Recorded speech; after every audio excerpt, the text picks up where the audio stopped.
আপনারা ভোট দেন লুঙ্গি টুপির সরকার বানাইতাম, আমরা এখানে লুঙ্গি টুপির সরকার বানাইতাম কিটা আবার, আমরা এখানে সরকার বানাইতাম ডেভেলপমেন্টের সরকার, যে আমরা ডেভেলপমেন্ট দিতে পারবো, আমরা আনএমপ্লয়মেন্ট দূর করতে পারবো, আমরা কর্মসংস্থানের সুবিধা দিব, আমরা রাস্তাঘাট ভালো হইব, আমরা কম দামে গ্যাস দিব, কম দামে খাদ্যদ্রব্য দিব, ওরকম সরকার আমরা বানাইতাম, আমরা লুঙ্গি টুপির সরকার বানাইতাম আবার কিটা।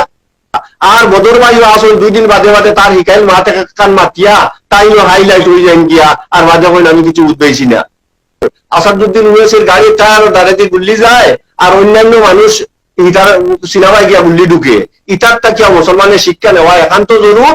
আর আমরা মুসলমানে এই যদি মনে করেন তাই ফেরাও হয়ে গেছেন গিটা হাত তালুকদার মুছে হইয়া ভাড়া হইব, একমাত্র one and only Muslim leader তাই লাগিয়া যেন কইছেন যে সুপার সিএম আমরা ভারতবর্ষে পাইছি, কারণ আপনার আমার বাড়ির সুপারি নিয়ে বাজারে বেচতাম পারিয়েন না, আর তাই জঙ্গলের আগরও গুণ নিয়ে দুবাই বেচিতে পারেন, বস্তা বস্তা হবাইতে পাঠাইতে পারেন, আর বাড়ির সুপারি বেচা যায় না। এতেও তো প্রমাণিত হয় যে ফরেস্ট প্রোডাক্ট যেগুলো ও প্রোডাক্টটাকে তাহলে ডোমেস্টিক প্রোডাক্ট হিসাবে ডিক্লেয়ার করা হয়েছে, আর ডোমেস্টিক প্রোডাক্ট যেটা এটারে ফরেস্ট প্রোডাক্ট নিয়ে ফালানি হয়েছে।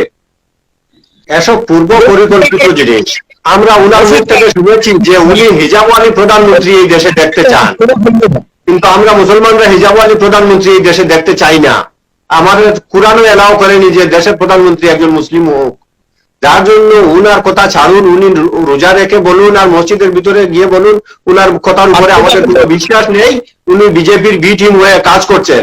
এখানে আসামের যেহেতু বদরুদ্দিন সাহেবের কথা বলছেন, আমি বদরুদ্দিনের ব্যাপারে বলবো, গত ইলেকশনের আগে উনি বলেছিলেন, ইলেকশনের 5 দিন আগে, যে আপনারা ভোট দেন লুঙ্গি টুপির সরকার বানাইতাম, আমরা এখানে লুঙ্গি টুপির সরকার বানাইতাম কিটা আবার, আমরা এখানে সরকার বানাইতাম ডেভেলপমেন্টের সরকার, যে আমরা ডেভেলপমেন্ট দিতে পারবো, আমরা আনএমপ্লয়মেন্ট দূর করতে পারবো, আমরা কর্মসংস্থানের সুবিধা দিব, আমরা রাস্তাঘাট ভালো হইব, আমরা কম দামে গ্যাস দিব, কম দামে খাদ্যদ্রব্য দিব, ওরকম সরকার আমরা বানাইতাম, আমরা লুঙ্গি টুপির সরকার বানাইতাম আবার কিটা। এটা তো পূর্ব পরিকল্পিত জিনিস। বদরুদ্দিন সাহেব পূর্ব পরিকল্পিত হিমন্তর লোকে তালমিল মিলাইয়া মুসলমানদের বেশিয়া খাইতরা। মুসলমানে এই মুহূর্ত তাকিয়া যদি বদরুদ্দিন তাকিয়া মুখ না ফিরাইন, এর থেকে আরো গান্দা গান্দা কথা শোনার লাগি রেডি থাকুক। আমি মুসলমান ভাই বোনদের প্রতি আমার বিনম্র অনুরোধ থাকবো, 3 বেলার জায়গায় লাগে 1 বেলা খাও, আর শিক্ষা দীক্ষা হাসিল করো।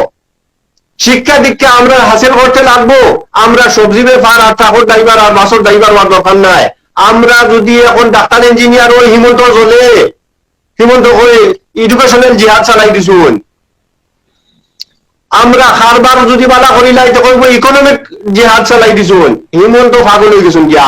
আমরা 5 সাল পড়িতে সময় পাইছি যে পাগলে কি না বলে আর ছাগলে কি না খায়, যার কারণে পাগল হয়ে গেছুন গিয়া, তার ট্রিটমেন্ট করা হোক। আর এটা আসামবাসী টোটাল বুঝি লাইছুন। এখন মুসলমানের কলম হাতে লোয়া লাগবে, আমরা কলম চালাইয়া যাইতে লাগবো। আমরা ডাক্তার ইঞ্জিনিয়ার, আমরা নাসাদ কিলা যাইতাম পারি, চন্দ্রত কিরকম যাইতাম পারি, আমরা ওরকম চিন্তাধারা করিয়া চলতে লাগবো। এটা ব্যাকবাইটিং করতে থাকবা, ব্যাকবাইটিং করতে থাকবো। আমরা এগুলা দেখার কোনো দরকার নাই, অটোমেটিক বন্ধ হয়ে যাইব গিয়া। তারা স্যার আমরা সেঙ্গুল করতো, একটু আমরা হুজা বাংলিয়া বার হইতাম আর মোটামুটি একটা সিচুয়েশন ক্রিয়েট করবার লাগি স্যার। কিন্তু মুসলমান তো বুড়বক নাই। মুসলমান আজ 15-20 বছর আগে যারা বুড়বক আসলা কিছু কইতে লাগাই দিতা দরবার, এখন আর দরবার করতা নাই। এখন আমরা পুরাপুরি সুস্থ মস্তিষ্কে আমরা কাম করিয়া যাইমু। আমরা এই দেশে বালা পাই, এই দেশে স্বাধীন করতে গিয়া আমরা বাপ দাদায় রক্ত জড়াইছুন, হাজার হাজার উলামায়ে কেরাম শহীদ হইছুন। আজকে ডিলিমিটেশনের মাধ্যমে আমরা রাজনৈতিক ভাবে পঙ্গু করার যে ষড়যন্ত্র চলে, এটা কোনো অবস্থায় বাস্তবায়ন হইতে দিতাম না আমরা। এটা আসামের বিভিন্ন জাতি ধর্মাবলম্বী জনগোষ্ঠী মানুষে এটারে মানিয়া নেন না। এটারে মনটা ডাইভার্ট করার লাগিয়া আজকে 3 গগৈর বিরুদ্ধে একবার হুঙ্কার, তখন হিদিক হেরা সেঙ্গুল হইছুন, এখন আইয়া হঠাৎ দামা চাপা দেওয়ার লাগিয়া এদিকে আইয়া মুসলমানের এগেইনস্টে একটা। আর বদর ভাইও আসুন 2 দিন বাদে বাদে তার হিকাইল মাথা কান মাতিয়া তাইও হাইলাইট হয়ে যান গিয়া, আর বাদে কইন আমি কিছু উদ্বেগী না। তাকে শ্রদ্ধা করতাম, তাই একজন সমাজসেবী আসলা, তাই একজন এডুকেশন লাইনে দেশ আমরা আসামরে আগে বাড়াইছুন, তাই হেলথ সেক্টরে আসামরে আগে বাড়াইছুন। আসামের বিভিন্ন জাতি জনগোষ্ঠীর উপরে তার অবদান আছে, এটা আমরা সবাই প্রত্যেক আসামের মানুষে স্বীকার করে। কিন্তু রাজনৈতিক ভাবে তান সম্পত্তি বাঁচাইতে গিয়া আর বিদেশি মুদ্রা যেটা আনন্দ ওটারে দাবা চাবা দিতে গিয়া এখন হিমন্তর বাক্যর লগে বাক্য মিলাইয়া তাই কইতে তাই মজবুর। আসাদুদ্দিন ওয়েসিও ওইরকম মজবুর। আসাদুদ্দিন ওয়েসির গাড়ির টায়ার দাঁড়াতে গুল্লি যায় আর অন্যান্য মানুষ ইটার সিনেমায় গিয়া গুল্লি ঢুকে। ইটারটা কি মুসলমানের শিক্ষা নেওয়া একান্ত জরুর। আর আমরা মুসলমানে এই যদি মনে করেন তাই ফেরাও হয়ে গেছেন গিয়ে হাত তালুকদার মুছে হইয়া ভালো হইব।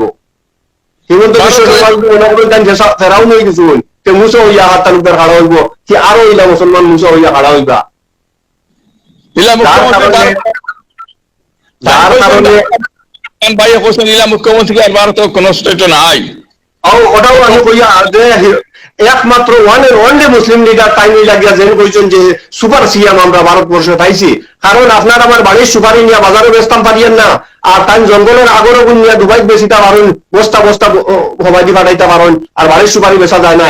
এতেও তো প্রমাণিত হয় যে ফরেস্ট প্রোডাক্ট যেগুলো ও প্রোডাক্টটারে তাহলে ডোমেস্টিক প্রোডাক্ট হিসাবে ডিক্লেয়ার করা হয়েছে আর ডোমেস্টিক প্রোডাক্ট যেটা এটারে ফরেস্ট প্রোডাক্ট নিয়ে ফালানি হয়েছে। এতেও আমরা একদম যারা অন্ধভক্ত বিজেপিরও কিছু অন্ধভক্ত আসুন এডিপি এআইডিএফেরও কিছু অন্ধভক্ত আসুন অন্ধভক্ত আসক্ত না হইয়া ভাই হন আমরা এখন সুবিচার করার সময় আমরা এখন সঠিক পথে আমরা দেশে লইয়া লাইতাম। আমরা ডেভেলপমেন্ট লাগে।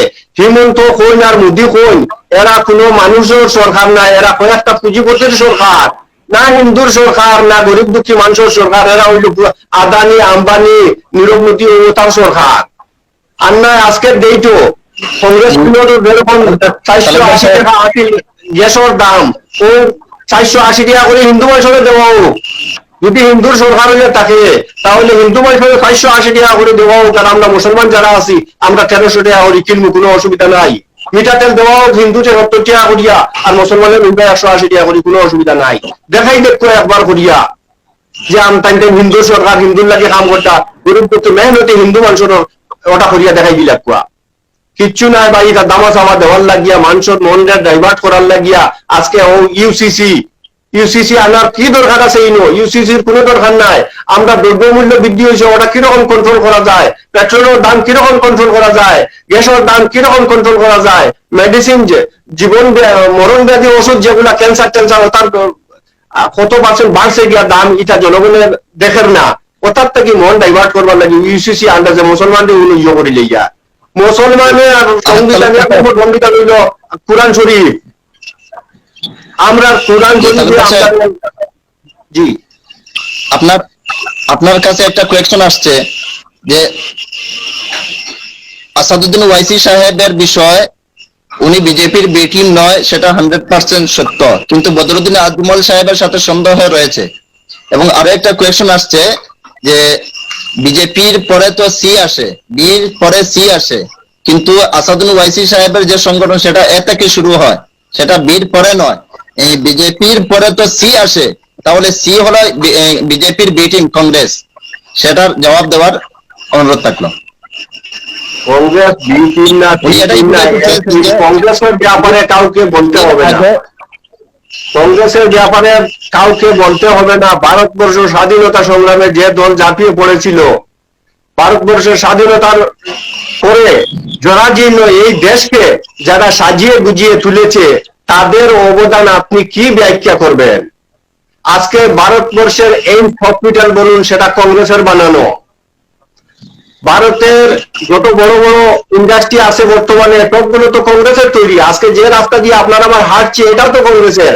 আজকে যে মোবাইল টেকনোলজি ইউজ করে আমরা যে লাইভের মাধ্যমে কথা বলছি সেটাও তো কংগ্রেসের অবদান। এই রাজীব গান্ধী মহাশয় যখন গিয়ে চুক্তি করেছিলেন তখন বিজেপিরাই তো পুতলা জ্বালিয়েছিল যে দেশের কর্মসংস্থান খেয়ে ফেললো এই রাজীব গান্ধী।